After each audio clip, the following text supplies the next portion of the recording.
லூக்கா சீரியாவில் உள்ள கிரேக்க நகரமான அந்தியோகியாவில் பிறந்தவர் என்று கருதப்படுகிறது. இவர் தீத்துவின் சகோதரன் என்று கூறப்படுகிறது. கிறிஸ்தவ உலகின் முதல் மருத்துவ அருட்பணியாளர் இவர். இவர் மருத்துவ கல்வியை மட்டுமின்றி மொழிகளையும் இலக்கியங்களையும் நன்கு கற்றறிந்தவர். புதிய ஏற்பாட்டு நாட்களில் இவர் பிலிப்பி பட்டணத்தில் வசித்து வந்தார்.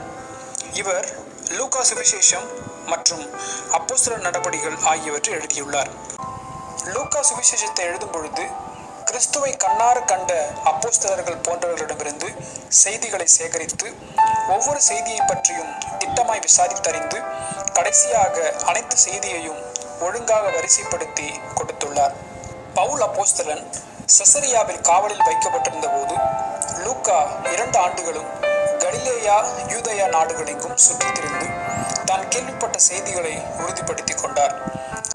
பவுலின் மறைவுக்கு பின் லூக்கா தொடர்ந்து சுவிசேஷ ஊழியத்தை செய்து வந்தார். லூக்கா அவருடைய 84வது வயதில் சுவிசேஷத்தை அறிவித்ததற்காக கிரேக்க நாட்டில் இரத்த சாட்சியாக மரித்ததாக நம்பப்படுகிறது. லூக்கா ஒரு சிறந்த மருத்துவராக இருந்த போதும் தனது அறிவையும் நேரத்தையும் உலகத்திற்காக அல்லாமல் இயேசுவுக்காக செலவழித்து அவருக்காக வாழ்ந்தது போல நீங்களும் இயேசுவுக்காக வாழ ஆயத்தமா?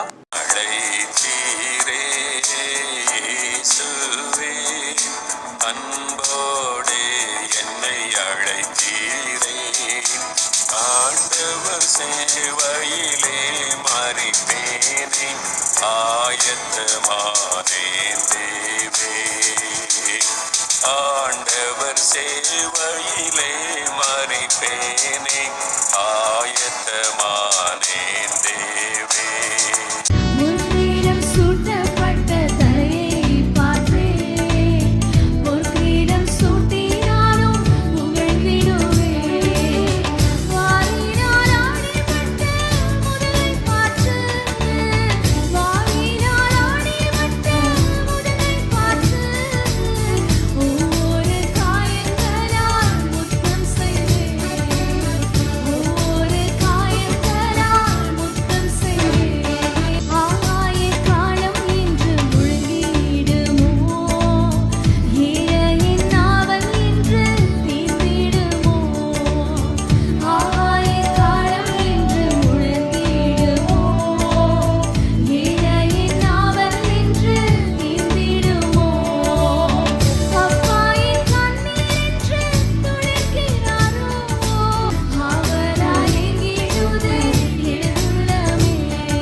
வீட்டில் இயேசுவோடு இருக்க போவதை நினைத்து பார்த்தால் உள்ளம் மகிழுதே.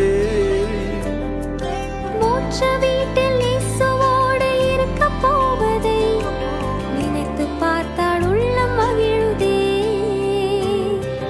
சொர்க்க வீட்டின் மகிமையை நான் சுற்றி பார்க்கையில் பரவசத்தால் துள்ளி மகிழுவே.